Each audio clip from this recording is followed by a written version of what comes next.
Kembali di Ainis Jabar, saya akan kembali bersama narasumber kita, pemirsa. Saya akan ke pengamat sepak bola, Kang Arief Nugraha. Kang Arief, ini tadi juga sempat ada Patang juga menyampaikan bahwa ada kekhawatiran seperti itu dampak negatif. Apakah bisa juga ditimbulkan untuk dampak negatif ketika persepak bolaan ini dibawa ke ranah politik? Ya, betul. Bahwa kekhawatiran pasti ada ya.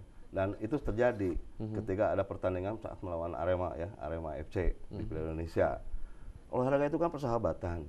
Nah, dengan dibawa ke ranah politik ini kan jelas kan. Supporter sekarang sudah dibawa ke ranah politik. Ketika melawan Arema kita tahu ada teriakan apa kan ya. Kan bolehlah Viking boleh berpolitik untuk pasangan Anu. Ini untuk pasangan. Tapi kan tidak semuanya itu kan untuk mendukung pasangan yang satu atau yang dua gitu. Tapi kan yang terjadi fenomena yang terjadi seperti itu. Apa yang terjadi teriakan di luar apa yang didukung oleh sebagian bobotoh. Nah, yang kita tahu bahwa bobotoh itu kan tugasnya hanya nonton nggak dukung kan. Yeah. Nah, berarti kenapa sekarang ketika Persib sedang terpuruk kemarin di Piala Presiden, Persib ketika sedang membutuhkan kemenangan, sedang menang dukungan, bobotoh kenapa memboikot pertandingan? Tidak ada penonton satupun yang datang. Selatan, timur, dari The Bomber, dari Viking, dari semua tidak ada yang malah memboikot tidak menyaksikan Persib. Itu berarti di sini bahwa bobotoh sudah berpolitik. Siapa yang berpolitiknya? Mungkin ya itu organisasi itu yang jadi yang ikut-ikutan untuk ke ranah politik. Oke. Dan akhirnya juga ini kekhawatiran akan memecah belah di intern dari para bobotoh itu sendiri. Seperti itu dengan akhirnya juga ada yang mendukung dengan deklarasi mendukung Capres 01, tapi di sisi lain juga mungkin masih banyak juga yang mendukung Capres 02 seperti itu. Apakah juga ada kekhawatiran akan ada pembelahan seperti itu? Kekhawatiran saya kalau yang didukung itu kalah gitu. Nah, itu yang kekhawatiran saya. Tetapi bobotoh yang sekarang itu sangat cerdas. Ada yang silakan yang mau mendukung paslon 1 atau 2 silakan. Tapi sebagian bobotoh yang cerdas itu tidak ikut mendukung. Mereka tetap mendukung sebagai bobotoh sejati. Sebagai bobotoh yang tetap mendukung Persib. Di kala menang tetap mendukung, di kala kalah tetap mendukung. Kita contohkan bonek ya. Kalah menang tetap dia dukung. Saya tidak mendengar ada bonek-bonek yang ikut-ikutan polisi seperti itu. Nah, ini sebagai contoh aja ya seperti itu. Nah, saya tidak iri karena pasangan karena pendukung kepada paslon yang satu misalkan ada yang dua. Tetapi jadikanlah wadah bobotoh ini fungsinya kepada fungsinya yang semula yaitu yang hanya menonton dan mendukung. Nah, seperti itu. Kalau misalkan sudah dibawa ke ranah politik, ini jelas kan orang sudah berbeda gitu kan. Berarti yang berpolitik itu kan hanya organisasinya, tapi saya kira bobotoh yang cerdas tidak akan mendukung. Mereka akan independen, tetap akan mendukung tim kesayangan Persib Bandung. Tapi di dalamnya juga ada harapan dengan mendukung pasangan 01 tadi juga bahwa harapannya tadi ke depan untuk Persib itu sendiri ataupun juga melihat bahwa ada jasanya seperti itu yang akhirnya juga mendukung pasangan 01. Sekarang begini, kalau memang harapan untuk Persib, apakah betul Persib akan mendapat biaya untuk dari pemerintah? Kan sekarang sudah tidak ada APBD kan.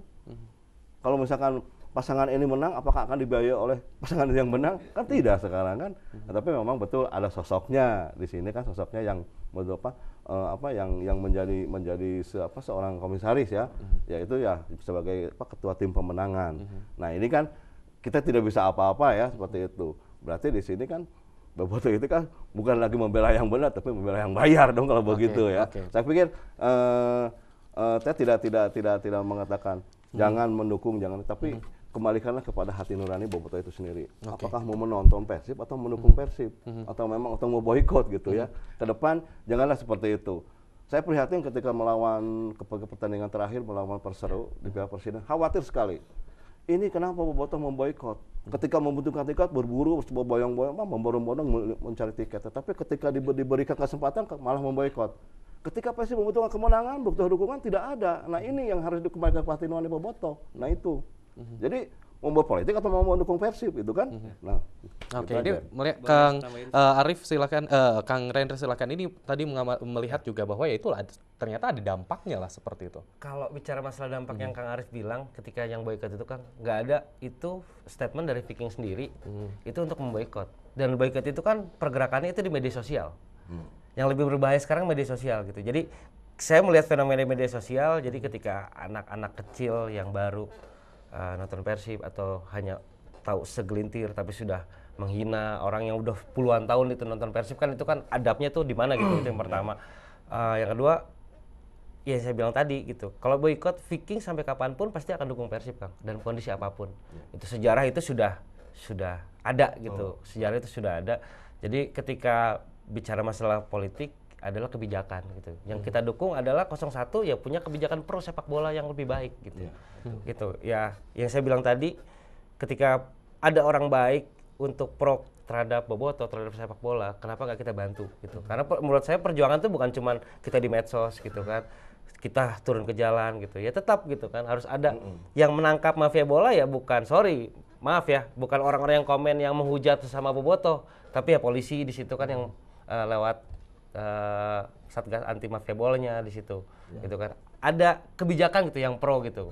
Itu kita lihat sendiri kemarin setelah Joko Driono ditangkap, Indonesia jadi juara seperti itu. Itu kan hal-hal kita lihat juga, lihat pemain timnas main begitu enjoy, lebih enak gitu di lapangan gitu. Menurut saya sih seperti itu. Harapan di dalamnya ini sangat kuat akhirnya. Itu kan kebijakan dari ekonominya kan, kebijakan infrastruktur bisa ini. Nah, ketika Persib kemarin 2018 kita kembali, Mario Gomez hampir juara gitu. Persib hampir juara. Persib itu ditebas di sebuah penjuru, dihukum, didenda pemainnya seperti ini. Ada berteriak nggak mendukung untuk Persib? Ada yang berteriak nggak? Ada yang membantu nggak? Tidak. Nah, kita itu harusnya kalau memang sebagai bobotoh, utamakanlah Persibnya dulu, timnya dulu nih. Apa sih kebijakan kok seperti ini Persib? Persib itu diambang juara loh kemarin. Kenapa kebijakan yang diambil oleh PSSI kok tidak ada yang bergerak? Kenapa ada kebijakan yang merugikan Persib kok tidak ada yang membela? Viking sendiri kan bukan bobotoh sendiri kan selama ini hanya diam, hanya mengikuti iya saja seperti itu. Ingin saya sebagai pengawas sepak bola ya, sebagai penulis lah, oke lah saya katakan. Jangan seperti itu gitu ya. Mari kita membangun. Selama Persib ada di Bandung, kita harus dukung Persib di Bandung ini. Jadi kalau misalkan untuk mendukung ya mendukung lah gitu. Untuk supporter lah gitu seperti itu ya. Kalau memang tim yang dirugikan, mari kita sama-sama untuk membela tim itu sendiri gitu ya. Baik. Ada dua kasus yang saya amati melawan Perseru yang saya bikin saya prihatin. Dan kedua ketika diambang juara, nah kata tadi sudah memberikan Jokowi sudah bikin seperti itu. Punten ini maaf ini ya. Tetapi ketika Persib mendapatkan hantaman dari sana sini, ketika Persib mendapatkan hukuman yang tidak realistis, apakah ada yang membela? Apakah ada yang mengurangi? Ketika dikurangi akan menghadapi pilpres, akan menghadapi politik. Begitu akan menghadapi kampanye, barulah diberi kebijakan bahwa Persib dicabut ininya, itunya. Nah ini apa kepentingan seperti apa seperti itu? Nah, inilah makanya jadi konstelasi politik itu semakin panas. Jadi saya katakan bahwa di sini berpolitik, tapi olahraga tetap olahraga. Olahraga bukan sebetulnya untuk berpolitik, tapi untuk persahabatan.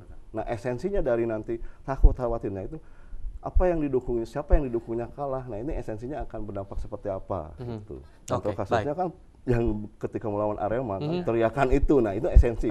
Itu salah satu kecil aja. Baik. Nanti kita akan kembali berbincang pemirsa mengenai juga campur aduk antara persepak bolaan dan juga politik, namun kita akan jeda kembali. Tetaplah bersama kami di iNews Jabar.